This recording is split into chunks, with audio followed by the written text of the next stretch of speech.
Hey YouTube, welcome to the next episode in my series photographing the landscapes of the American Southwest.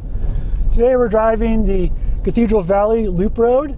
It's a 57-mile loop road in Capitol Reef National Park, and it's a pretty rough road. It's definitely a four-wheel drive type road. I'm going to spend about 3 or 4 days here photographing the Bentonite Hills, the various cathedrals and cliffs and landscapes in the area. So thanks for joining me. The Cathedral Valley Loop Drive in Capitol Reef National Park is a scenic 55-mile drive starting off Highway 24 just 11.7 miles east from the Fremont Visitor Center. The first half of the loop is on the Hartnett Road, which starts with a ford of the Fremont River. The road starts on BLM land and runs up through the Bentonite Hills, which is where we will spend our first day of photography.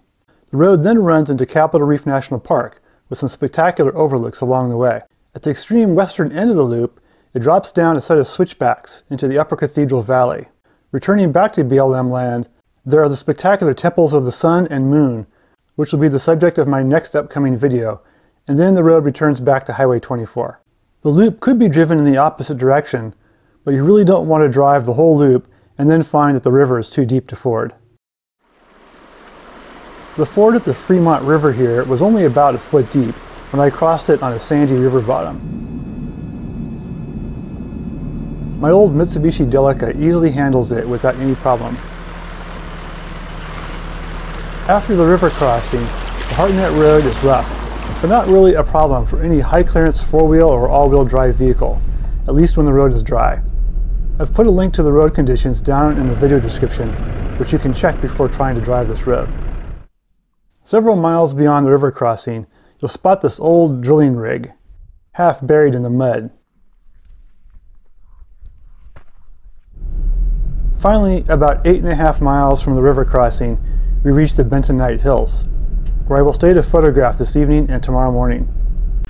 So the Bentonite Hills, the road coming up here comes in sort of a north-south direction and on a ridge line, and so you have good hills down here to the east, and you have good hills down here to the west. The challenge there is that around sunrise and sunset, you get these shadows from the ridge that the road is on that project down into those valleys. So it's a bit of a challenge. So a couple of tactics for that is, one is to try to find views looking north and south. That also helps with the polarization.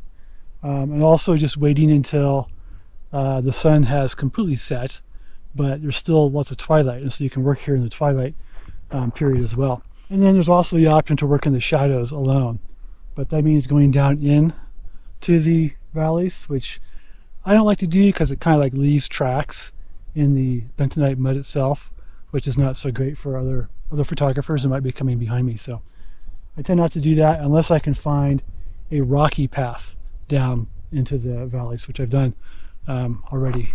So those are some tactics for dealing with the Bentonite Hills. In fact, I did find a way down into the valley to the east. By driving up the road to its highest point here, this drainage provides a rocky path down into the valley that doesn't require walking on the fragile bentonite. And so here are some of the landscape photos I was able to find in the area this evening.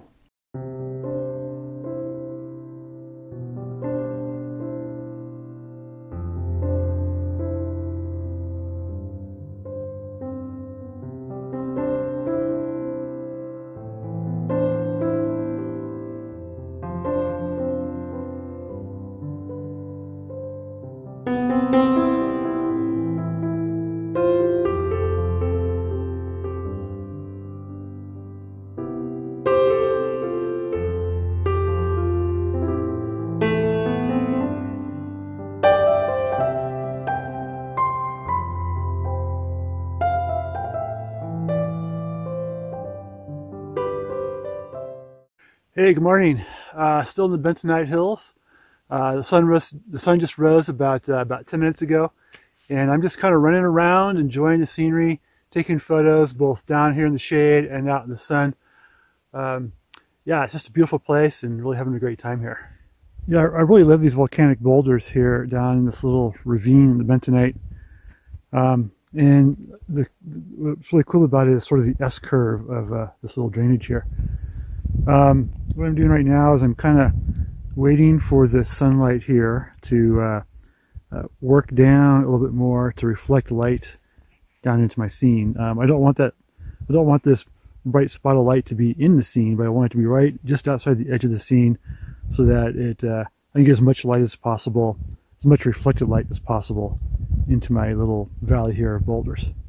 As I watch this sunlight approach, I mean, I can just see the warmth in my little valley of boulders here increase. So it's kind of what I'm going for, a little more brightness and a little more warmth.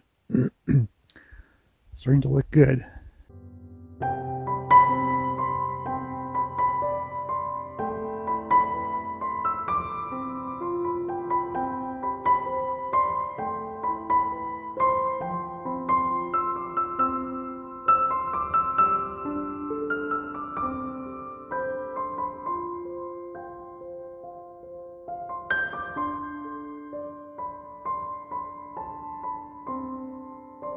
Thanks for watching. Look for another episode next week as we continue our drive around the Cathedral Valley Loop.